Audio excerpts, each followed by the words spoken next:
ধন্যবাদ আৰু কৃতজ্ঞতা জ্ঞাপন কৰিছোঁ। অনাগত দিনতো আপোনালোকৰ সহায় সহযোগিতা আৰু আশীৰ্বাদ আমাৰ কাম্য। ৰাজীৱ দাই, মই তেখেতক ৰাজীৱ দা বুলিয়ে মাতিছিলোঁ, সম্বোধন কৰিছিলোঁ। ৰাজীৱ দাই মোক তেখেতৰ হৈ ল'ৰা এটা দি থৈ গৈছে। ল'ৰাটোকো মই জাতিটোৰ কাৰণে আগবঢ়াই দিম। আৰু এইখিনি কৰোঁতে আপোনালোকৰ সাহস আৰু অনুপ্ৰেৰণা, আপোনালোকৰ পৰামৰ্শৰ দৰকাৰ হ'ব। আপোনালোকে কৃপণালি নকৰাকৈ মোৰ মানুহজনক ইমান মৰম কৰিছে, মোৰ অনুভৱ কেনেকুৱা মই ভাষাৰে বুজাব নোৱাৰোঁ। আৰু বিভিন্নজনে অপূৰ্বজ্যোতি মোহন, লক্ষ্যজিৎ বৰুৱা তাহাঁতি এটা নিশাৰ ভিতৰতে তেখেতলৈ এটি গীত আগবঢ়াইছিলে। 13 নে 14 তাৰিখে ৰিলিজ কৰিছিলে, মই সঠিকভাৱে পাহৰিছোঁ। তাৰপিছতে আমাৰ লোহিত গগৈদেৱ, অসমৰ কণ্ঠশিল্পী, এজন বিশিষ্ট শিল্পী লোহিত গগৈদেৱেও এটি গীতেৰে ৰাজীৱ দাক মৰম যাচিছে।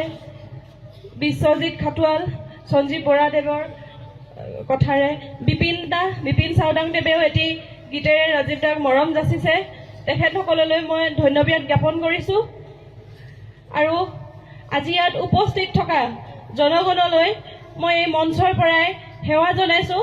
আমাৰ পৰিয়ালটোৰ ফালৰ পৰা আপোনালোকক আপ্যায়ন কৰোঁতে যদি কোনোবাখিনিত ভুল ত্ৰুটি ৰৈ গৈছে, আপোনালোকে নিজ গুণে ক্ষমা কৰিব আৰু আমাক আশীৰ্বাদ কৰিব।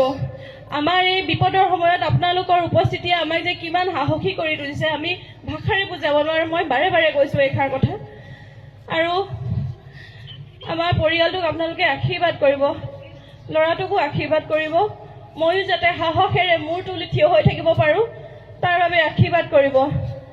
আৰু আমি যদি সম্ভৱ সমস্বৰে কওঁচোন, ৰাজীৱ দাৰ এটা ভাল লগা শব্দ, যিটো তেখেতৰ হয়তো আটাইতকৈ ভাল লগা এটা বাক্য, সকলোৱে সমস্বৰে ক'ব দেই। জয় আই অসম, জয় আই অসম, জয় আই অসম।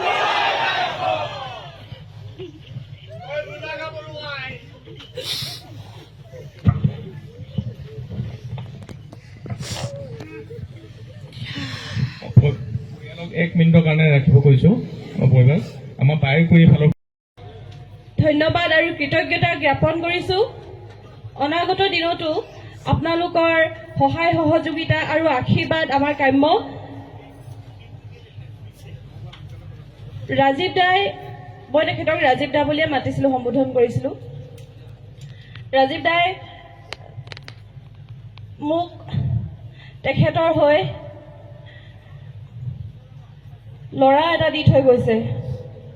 ল'ৰাটোকো মই জাতিটোৰ কাৰণে আগবঢ়াই দিম। আৰু এইখিনি কৰোঁতে আপোনালোকৰ সাহস আৰু অনুপ্ৰেৰণা, আপোনালোকৰ পৰামৰ্শৰ দৰকাৰ হ'ব। আপোনালোকে কৃপণালি নকৰাকৈ মোৰ মানুহজনক ইমান মৰম কৰিছে, মোৰ অনুভৱ কেনেকুৱা মই ভাষাৰে বুজাব নোৱাৰোঁ। আৰু বিভিন্নজনে অপূৰ্বজ্যোতি মোহন, লক্ষ্যজিৎ বৰুৱা তাহাঁতি এটা নিশাৰ ভিতৰতে তেখেতলৈ এটি গীত আগবঢ়াইছিলে। 13 নে 14 তাৰিখে ৰিলিজ কৰিছিলে, মই সঠিকভাৱে পাহৰিছোঁ। তাৰপিছতে আমাৰ লোহিত গগৈদেৱ, অসমৰ কণ্ঠশিল্পী, এজন বিশিষ্ট শিল্পী লোহিত গগৈদেৱেও এটি গীতেৰে ৰাজীৱ দাক মৰম যাচিছে। বিশ্বজিৎ খাটোৱাল, সঞ্জীৱ বৰাদেৱৰ কথাৰে বিপিন চাওডাংদেৱেও এটি গীতেৰে ৰাজীৱ দাক মৰম যাচিছে। তেখেতসকললৈ মই ধন্যবাদ জ্ঞাপন কৰিছোঁ। আৰু আজি ইয়াত উপস্থিত থকা জনগণলৈ মই এই মঞ্চৰ পৰাই সেৱা জনাইছোঁ। আমাৰ পৰিয়ালটোৰ ফালৰ পৰা আপোনালোকক আপ্যায়ন কৰোঁতে যদি কোনোবাখিনিত ভুল ত্ৰুটি ৰৈ গৈছে, আপোনালোকে নিজ গুণে ক্ষমা কৰিব আৰু আমাক আশীৰ্বাদ কৰিব। আমাৰ এই বিপদৰ সময়ত আপোনালোকৰ উপস্থিতিয়ে আমাক যে কিমান সাহসী কৰি তুলিছে আমি ভাষাৰে বুজাব নোৱাৰোঁ। মই বাৰে বাৰে কৈছোঁ এইষাৰ কথা। আৰু আমাৰ পৰিয়ালটোক আপোনালোকে আশীৰ্বাদ কৰিব, ল'ৰাটোকো আশীৰ্বাদ কৰিব। ময়ো যাতে সাহসেৰে মূৰ তুলি থিয় হৈ থাকিব পাৰোঁ তাৰ বাবে আশীৰ্বাদ কৰিব।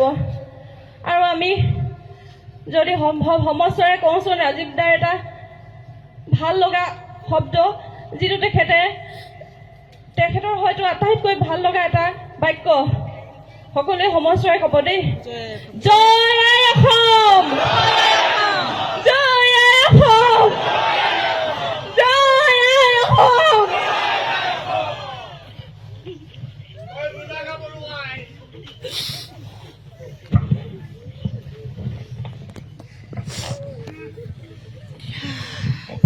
পৰিয়ালক 1 মিনিটৰ কাৰণে ৰাখিব কৈছোঁ।